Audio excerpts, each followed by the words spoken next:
Driver लोक पहा तुम्ही, जे लाईनवर चालतात ना, एक एक महिना, 2-2 महिने, 4-4 महिने त्यांना मुलाचं तोंड पाहण्यासाठी सुद्धा येण्यासाठी भेटत नाही.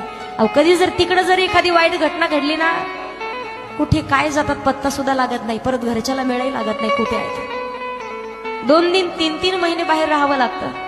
सगळ्यात हालाकीचं जीवन आहे, जे भेटल ते खावं लागतं. आपण म्हणतो पहा, ड्रायव्हर म्हटलं तर लोकांना गाडीवरती आहे, एखादा ट्रक ड्रायव्हर आहे, लोक त्याला जास्त व्हॅल्यू देत नाही, लोक त्याला किंमत देत नाहीयेत, जास्त बोलणार नाहीयेत. पगार किती असतो? 15-16 हजार, 15,000, 11,000. 11,000 आणि 15,000 मला सांगा तुम्ही 4-5 जणांचं पोट कसं भरणार? सगळ्यात वाईट जीवन त्यांचं असतं, हालाकीचं जीवन आहे. आज आपण पाहतो शेतकऱ्याच्या सुद्धा पिकांची देवाणघेवाण होते. आज कोणत्याही तुम्हाला कोणतंही काम आणण्यासाठी, कोणतंही वस्तू आणण्यासाठी तुम्ही जर मार्केटमध्ये जाल ना, सगळ्यात मोठं मेहनतीचं आणि